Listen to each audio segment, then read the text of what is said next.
workers and the MSAs around the country.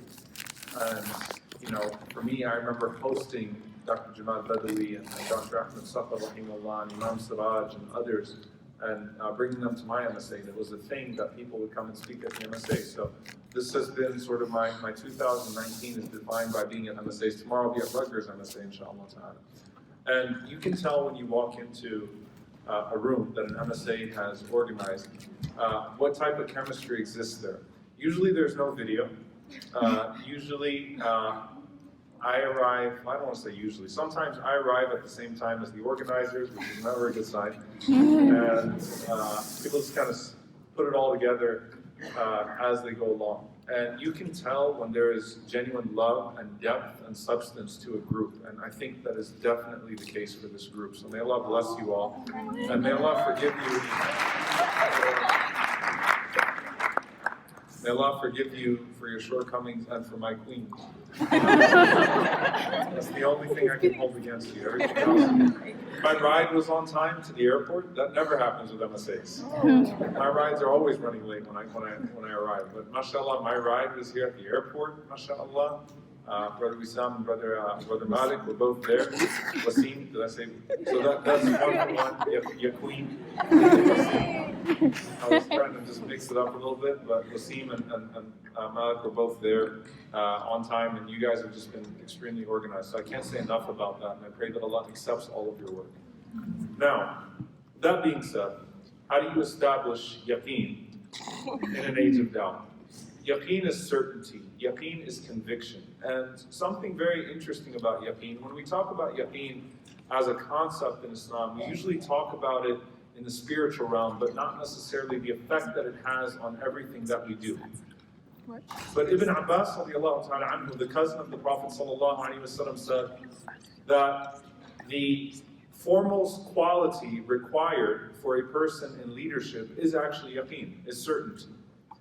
Why? كَانُوا بِآيَاتِنَا يُوقِنُونَ. When Allah describes the righteous leaders in the Quran, He says that they had no doubt, they had complete certainty in the message that they were bearing, in the message that they were spreading. Because if you have holes in your own certainty, then eventually those holes will show in the work as well. But if you have conviction in the message that you uphold, then that will show in your work ethic, that will show in your dedication, that will show in your resilience.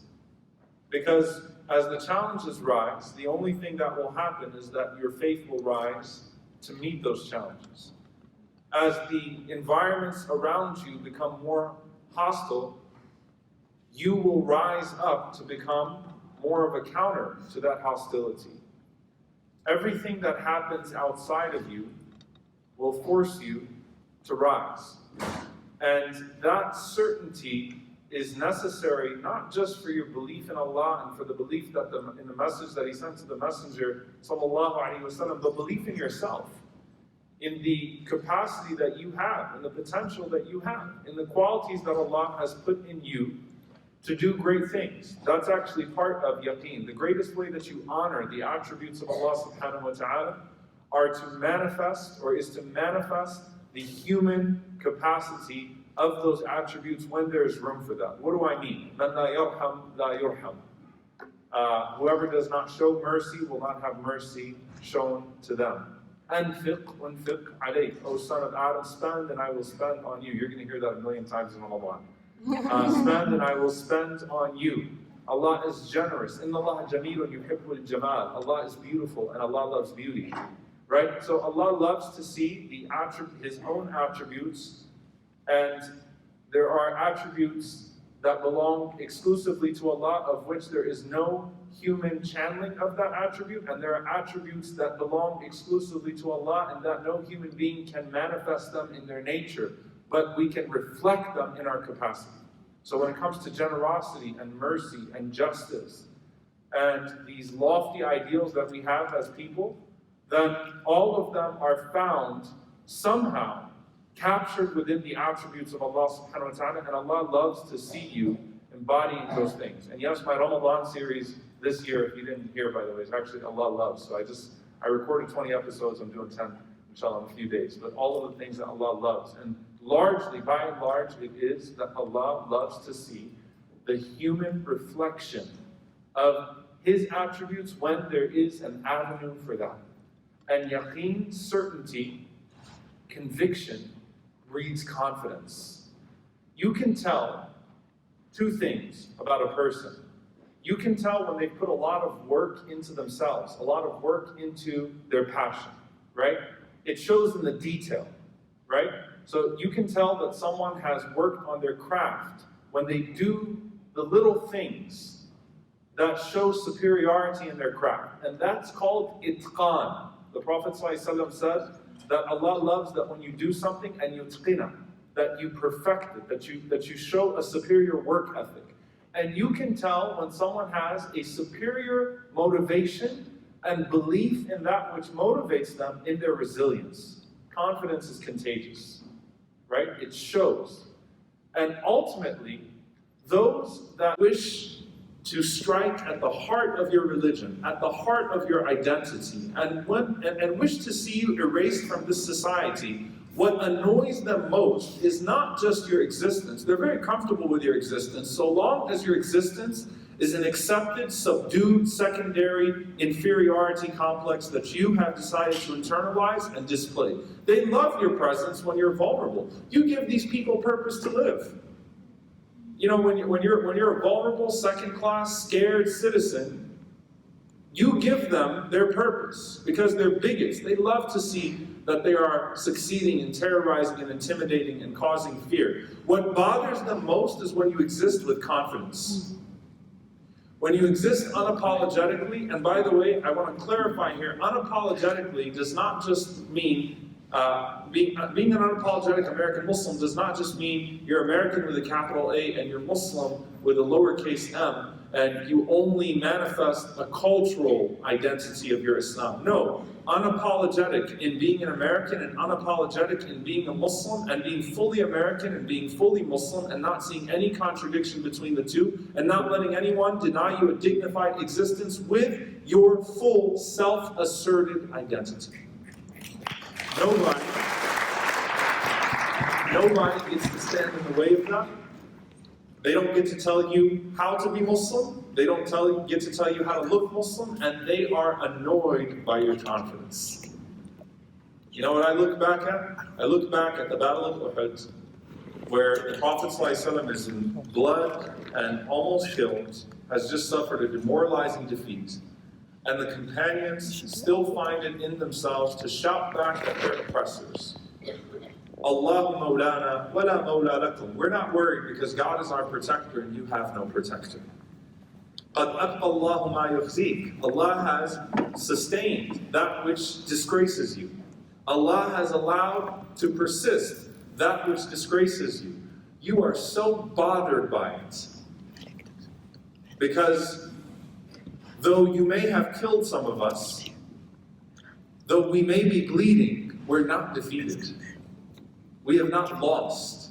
Because Allah says in the Quran, وَلَا تَهِنُوا وَلَا تَحْزَنُوا وَأَنْتُمُ الْأَعْلَوْنَ إِن كُنتُم مُؤْمِنِينَ. Do not despair, do not be afraid, do not grieve, so long as at the end of whatever trial you face, you're still a believer. You retain your identity as a believer. Am I doing something wrong?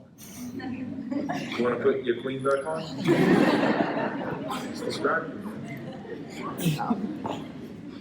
It's all good. As long as you get to the end of the trial, the end of the episode, the end of the difficulty, the end of the ease, and you still retain your identity, you have succeeded. If you go through success and you are not humbled by your success, but instead intoxicated by it and you lose your identity, you have failed. And if you go through defeat, but you are empowered in your defeat, brought back to your roots, humbled in prostration, and retain your identity, you have succeeded. And I want us to really take a moment to seize on this because I don't believe that we will ever have a time like this in America again. Like it's hard for you, and I teach history at the university level, and I know it's boring to a lot of history students, but sometimes I like to imagine how history will look back at us. I'm like, you know, what would this era look like in a textbook? Can you imagine like kids in 2050 reading the president's tweets in a history book? That's weird. I mean, they probably won't have books anymore. But like, that's going to be part of history? That's weird stuff, right? I think that this is such a unique era that we are living in, and in the uniqueness of how detrimental some of the elements that have been allowed to persist in America have been, we have a unique opportunity to generate a serious amount of momentum and to dig deep and to rediscover our roots and to amplify those roots as you're doing tonight. And I want to actually seize on that point, particularly as it relates to the MSA. We heard our esteemed speakers speaking about the founding of this organization and how organizations were founded out of this organization. Offshoots went on and they flourished and they became wonderful Islamic organizations. The people that founded ISNA, MSA, ICNA, MAS, and you name it, they did not found those organizations to fight Islamophobia. Did you hear what I said? They didn't start those organizations to fight Islamophobia. This was a pre-9/11 era. They started those organizations because they believed that Islam at its core had something to contribute to America and to the society around them. That they needed to be the best version of themselves, fully molded in the image of the Prophet ﷺ, and spreading what the Prophet ﷺ spread in Medina and spreading it here in the United States. They didn't found those organizations out of fear. They founded those organizations out of hope. That doesn't mean Islamophobia didn't exist back then. That doesn't mean that incidents that we wouldn't even think about, like the Iranian Revolution, didn't happen and then put them in a defensive place. That existed, but these organizations were founded out of the idea that Islam has something to give. That as Muslims we have something to give. One of the worst things that happens to us when we go into preservation mode is that our sole purpose as activists, as Muslims, as organizations, becomes to fight off bigotry when it is spewed against our community, to exist in safety. That's not enough for me as a Muslim American. I'm not satisfied with merely existing in this country and being safe. I don't just want to go to the masjid and not have to worry about being killed. I want that masjid to be a source of security, to be a source of goodness to the entirety of the community. It's not enough for us to just get by. And unfortunately, what happens in preservation, and there's preservation, by the way, there's a method of being preservationist with your identity and being preservationist with your community. With your identity, there are those that see the societal trends as they exist, and they worry that Muslims are getting taken by all of these agendas that exist out there. Muslims are being taken on a ride. Well, of course Muslims are being taken on a ride. Of course people get sucked up in agendas because no one wants to be a misfit in society. People generally will be swept up by trends. And when you are under attack as a community, then you will uncritically embrace anyone that embraces you. And that's just the fact. That's just how we function. But there were a lot of people that thought, or that think, in the preservation of identity, the best thing that Muslims can do is isolate themselves. Not recognizing that that's going to compound the problem that they think they're trying to fight.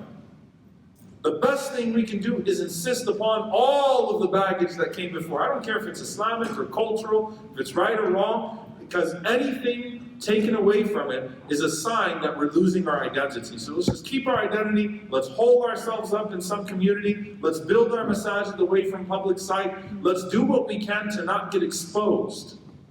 The problem is that the Quran says, number one, that you can't be true to your identity as a confident Muslim unless you're in a state of contribution. كُنْتُمْ خَيْرَ أُمَّةٍ أُخْرِجَتْ لِلنَّاسِ. You are the best of people produced, or the best nation produced for people. because you enjoy good, because you forbid evil, because you serve, because you believe in Allah. So you can't even be true to your identity unless you're in a state of contribution. That's the first thing. The second thing is this, on the identity side of things. When Islam and activism or Islam and societal trends come into conversation, and the only thing that we have to offer as Muslims is what's haram about it, you're suggesting that your religion is stagnant. You're suggesting that Islam has nothing to offer. You come and you throw some nonsense at me about Islam and slavery, I'm going to throw back at you the largest institutional form of slavery that exists in the world today, right here in the United States in the prison industrial complex. You have no right to cast moral aspersions on my religion or my faith. What are we going to do about the slavery that's in our backyards right now? You come and you start talking about Muslims and you start talking about Islam and social justice. I'm talking about the Muslim community. And the only thing is, well, you know, we can't do this because you're going to end up in that alliance or that alliance. Well, tell me what Islam and social justice actually looks like. Tell me what Islam has to offer to the conversation. Show me in action. There is no shubha, there is no doubt about fighting things like police brutality and poverty and working to, so that those that are alienated and disenfranchised by the same systems that target our communities are protected and preserved in their dignity. There's nothing that's Islamically doubtful about those types of things, about living wages and healthcare. That's all stuff that as a Muslim, you should have something to say about. And you should find deep inspiration and rootedness in your faith. And you shine in those areas. Yes, we have to have the conversations about making sure that in the process of building alliances, we don't lose our own identity. I'm all for that. I believe that you can be orthodox in the most true sense, in the truest sense of the word orthodox as a Muslim. And you can still be the most productive citizen in this country and shine in your orthodoxy. I don't believe you have to compromise a word of the Quran, a letter of the Quran, a letter of the Sunnah. In fact, I believe you revive a hadith of the Prophet ﷺ because you manifest the hadith of the Prophet ﷺ. You live those ayat. You shine in that. And so when people start talking about Islam and activism, there are living paradigms that exist that show that identity at work. So being preservationist in regards to our identity will only make things more uncomfortable. Being preservationist in regards to our community when it's only about security will only reinforce a narrative that as Muslims, we are a foreign enemy to constantly be treated with suspicion, will continue to isolate us from society, will not allow us to assert ourselves confidently on issues that we have every right to talk about, will not allow us as a community to have an agenda like every religious community, like every community in this country has an agenda. When I hear Islamophobes talk about, well, Muslims have an agenda. Yes, I have an agenda. As a community, we have an agenda. It's not chopping off heads and stoning people or throwing people off of rooftops. That's what you think my agenda is, or that's the convenient narrative that you want to put out there about my agenda. But yes, as a community, we have a right to an agenda. The Christian community has an agenda. In fact, multiple Christian groups have agendas. The Jewish community, multiple Jewish groups, progressive Jews, conservative Jews have agendas as communities. We have a right to an agenda as a community. We have a right to assert ourselves as a community. We have a right to say these are the things that are important to us as a community, and to do so in a civil and loving way and in a harmonious way where we actually can contribute to forming broader coalitions with people on specific issues that we care about. We can lead the alliances. We don't always have to be brought in to be cute on somebody's diversity card. We can actually lead meaningful alliances. Because we're not just worried about our security. We're not going to let anyone tokenize us as a community. And we will not be opportunistic with other communities as well. So we're not just going to jump on a bandwagon because we find that we can have more mainstream mobility with our own causes as a community, because we can tack it on to that community. And no, Muslim is not the new black. Saying that is deeply offensive. Comparing, first and foremost, Muslim is not a racial identity. Secondly, there is, when we claim Al-Hajj Malik al-Shabazz, Malcolm X, rahimahullah ta'ala, Malcolm said that this entire country is built upon the castration, politically, economically, and socially, of the black man in America. Nobody gets to come in because it gives them more mobility with their civil rights cause and say, we're just like African Americans now in this country. That is offensive, it's wrong, it's opportunistic. Where are we as a community? How do we lead the charge? How do we assert ourselves?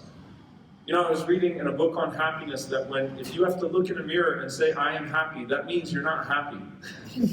You have to actually tell yourself that. If you have to say, we belong, that means you know that you don't belong. If you have to sit there and insist with your words that you belong, that means you know that you don't belong. But if you show how you belong in action, take charge of your own narrative and identity. Don't wait for somebody else to paint it for you right. Paint it yourself as a community. When we assert ourselves, we can show the beauty of Islam and not wait for the next Christchurch. I came from Christchurch. I held dead bodies. I prayed janazah and I led one of the janazahs and I was looking at the face of the last of the 50, Muhammad Tarmizi, 17-year-old kid from Malaysia. And yes, I believe they're shuhada, and I ask Allah subhanahu wa ta'ala to accept that. But there are 40 widows over there. And I don't want that to happen in our community again. I'm not going to count on the next Christchurch so that we can say, now people will see the beauty of Islam, because right after Christchurch, you better believe there's going to be a Sri Lanka. And after Sri Lanka, there's going to be a San Diego. And we cannot count on sympathy to give us mobility as a community. That's not a smart strategy. It doesn't work that way. Let me take you guys back to post 9/11.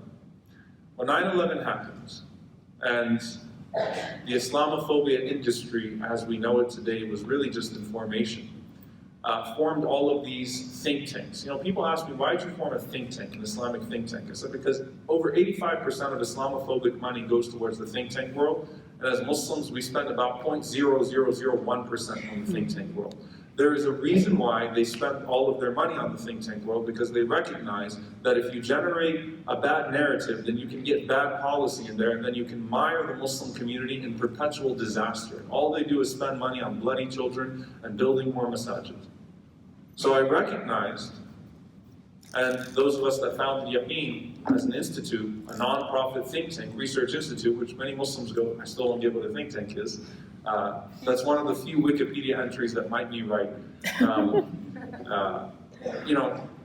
Because narrative was being generated against us after 9/11. And so all these think tanks, like Center for Global Security and Middle East Forum, they never use overt Islamophobic names because they knew there was a lot of money out there to be taken by government agencies to, in the name of countering violent extremism, intimidate Muslim communities, especially in places like here in Minnesota, by the way, and target the Muslim community.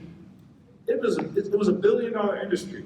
And you know what? After 9/11, and unfortunately, it was 18 years ago, that horrible terrorist attack that took the lives of Muslims has been instrumentalized to continue to subjugate and torture Muslims and kill Muslims. And a lot of people don't even remember what happened before that, or how that entire thing went down. Well, let me give you a little bit of insight into that. When 9/11 happened, and there was a crippling fear in this country, people talked about whether we should go to our masajid or not. People talked about whether we should stop wearing hijab in public or not, or whether we should ditch all the visible elements of our Islam or not. I mean, it was a scary time for us, right? The worst terrorist attack to hit our nation. And there was a lot of fear about that. And a lot of Muslims just hid. And as the Islamophobia industry evolved, and yes, for many people that was their introduction to Islam, they checked out a book from the library, they picked up a book and read the Quran, and then so the word on the street was, mashallah, many people are becoming Muslim because they discovered Islam after 9/11, which is true. It is true. Alhamdulillah, a lot of people There were libraries where you couldn't find a copy of the Quran because a lot of people went and discovered the beauty of Islam after the ugliness of 9/11 done in Islam's name. And a lot of us, till now, when I go overseas, they say, it opened some doors of khair, a lot of people accepted Islam. But while that was happening over the next decade, these vicious narratives were being generated against us. And we were just counting on people to go to the library and check out the books. Digital Islamophobia was being generated against us. We were still passing out pamphlets, and they were getting Google search results, building out all sorts of hit pieces and entries, validating certain people on mainstream outlets, getting people in front of Congress folk, in front of media and policy think tanks to say that these are representatives of Islam and Muslims. These are the reform Muslims that are going to tell you why they hate everything about Islam, and the only way to make these two exist of Islam in America is we've got to do something about Islam. All that was going on, and as Muslims, we kind of just waited it out, and we kept on saying, well, Allah will allow the truth to show.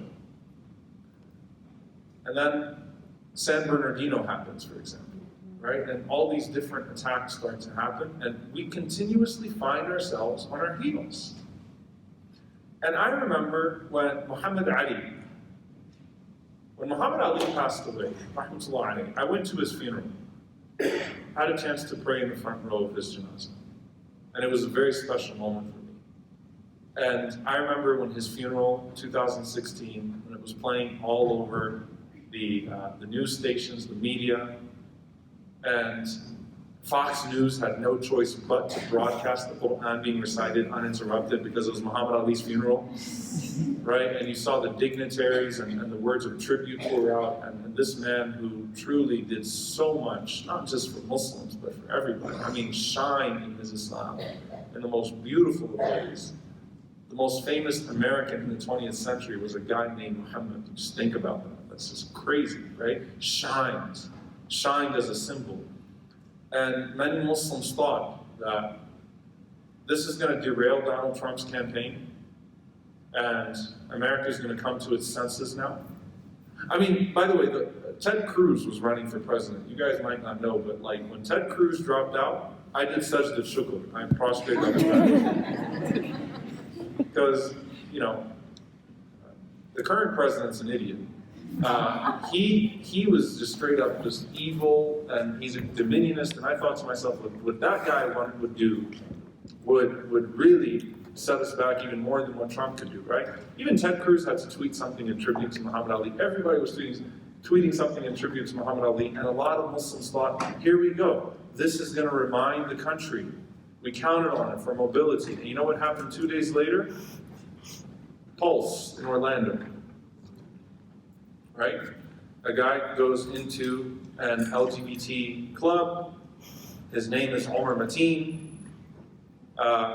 pledges allegiance to ISIS on a 911 phone call that got released within an hour to all the media outlets. And suddenly, everything that we thought about after the death of Muhammad Ali was gone. Right? And here we go again. When I was in Christchurch, and I saw, my favorite moment in Christ, I don't know if there's a favorite moment. One of the things that just truly after Jumu'ah, when I prayed Jumu'ah in the park, everyone came out from New Zealand wearing their hijabs and people just stopping by and saying, I'm sorry. And I gave shahada actually to someone in a janazah. I didn't know that anyone was recording it. It was subtle and it was quiet, and someone posted online. I found out 2-3 days later, the guy just taking shahada, even at the janazah. He was just, just the solidarity and the beauty. And a lot of Muslims said, this is it. The whole world is going to see him. I just had this sinking feeling in my stomach. I was like, we just cannot depend on it. There I am at ICNA. I don't know if it was last weekend or the weekend before. The weekend before, I believe. And I'm at UMN-TC, and Sunday morning I'm supposed to give a lecture on Christchurch. And Sunday morning, instead, we wake up to the news of Sri Lanka. Now, I'm not being a conspiracy theorist here. I'm just saying that we cannot depend upon certain things to happen ugliness towards our community to try to generate a narrative out of that that's everlasting. We can't depend upon incidents. We have to maintain momentum in our very being, in our very existence as organizations, as activists, as people of goodwill, ambassadors of the Prophet ﷺ in our societies, through thick and thin, so that whether it's Sri Lanka or Christchurch, we are a source of comfort rather than being in fear for our lives all the time. So when 9/11 happened, I'll give you a story about confidence, all right? There's a man who's very special to my family. His name is Brother Joseph Guillory, Uncle Joe. He was, he was a successful, I think the first African-American state senate, did a lot in the community in Louisiana, beautiful human being, and went to McNeese, and as a child, because black people weren't allowed in certain libraries and they didn't have access to good books, he would break into the LSU library to be able to study from real books, legit books, so that he could continue to empower and enrich himself. Uncle Joe became Muslim. He was my dad's best friend, so he'd always just kind of pop in the backyard, has a Pellegrino bottle and his lime. And I thought that stuff was gross until now I drink Pellegrino, as an adult. But he just kind of sit back there, and my dad would go sit up. We'd all kind of sit around, and we'd enjoy the advice. We just knew that this was a man that's full of wisdom, and he had a great presence, right? After 9/11 hit, when people didn't want to go to the masjid, he took his pickup truck and his gun, and he sat right in front of the masjid. He said, "Everyone come to the masjid. I will guard it. No one cower." You know why he did that? Because when he was a child, when he was a young man, he was abducted by the KKK. He was taken to a lynching, to a cross burning, had gasoline poured on him, was about to be set on fire, and narrowly escaped. Had he been killed that day, he would have never even become a Muslim. He would have never lived to be the person that he lived to become. But told us that you never, ever allow for those who wish to intimidate you to see you scared. Don't let them see you scared. Don't accept victimization. Yes, show the horror of their work, but don't let it put a dent in your work. Don't let them make you cower. When they wish to make you vulnerable, then you show more strength. When they wish to make you self-conscious about yourself, then shine in your confidence. When Allah gives us darkness, that's a gift because it allows us to shine. Stars only shine in the darkness. And the Sahaba of the Prophet ﷺ were described as stars. So we have an opportunity with everything that's going around us to really shine right now. Now is not the time to back away from our faith. Now is the time to gain certainty in it. And as all the environments are becoming more hostile around us, your university classrooms sometimes, some of the things that your philosophy or your history teacher would say, what elementary kids are now taught in school about the history of Islam, your workspaces, your restaurants, your social spaces, that there's hostility that's constantly around you. Let that be a source of resolve for you to really solidify yourself in your faith. Yaqeen, certainty, faith is described as a tree in the Quran that is deeply rooted, and its branches are high in the sky, and it's always producing fruit. أَلَمْ تَرَ كَيْفَ ضَرَبَ اللَّهُ مَثَلًا كَلِمَةً طَيِّبَةً كَشَجَرَةٍ طَيِّبَةٍ أَصْلُهَا ثَابِتٌ وَفَرْعُهَا فِي السَّمَاءِ تُؤْتِي أُكُلَهَا كُلَّ حِينٍ بِإِذْنِ رَبِّهَا. It's a tree that's deeply rooted, its branches are high in the sky, and it is constantly bearing fruits. What that means is that the nature of the storm is always going to change. But if you have that certainty, and you take the time to intellectually anchor yourself in this faith, to spiritually anchor yourself in this faith, to emotionally draw from this faith, to shape yourself within it, then no matter how the storm evolves, you might bend, but you won't break. The roots will remain. Not only that, but you'll always be in production of fruit. Your branches will serve as shade to everyone around you. Muslim, Christian, Jew, Buddhist, Sikh, anyone. They will see the beauty of the shade of your Islam. And you will produce fruits at all times with your character and your faith that other people can taste the sweetness of, even in your darkest moments and even in the worst of storms. That's certainty. You generate that by working on nurturing that faith in your hearts and then manifesting it with your actions. That doesn't come through good PR. That doesn't come through your allies. Though we love our allies and we appreciate them, but you can only generate strength from here. We appreciate our allies. We love our allies, and we wish to be allies to those that are vulnerable, and we wish to build ourselves as a community to a position where we're vulnerable a little less, so that we can be there for other people rather than people having to always be there for us. But the strength is generated from here. That's where you get that from.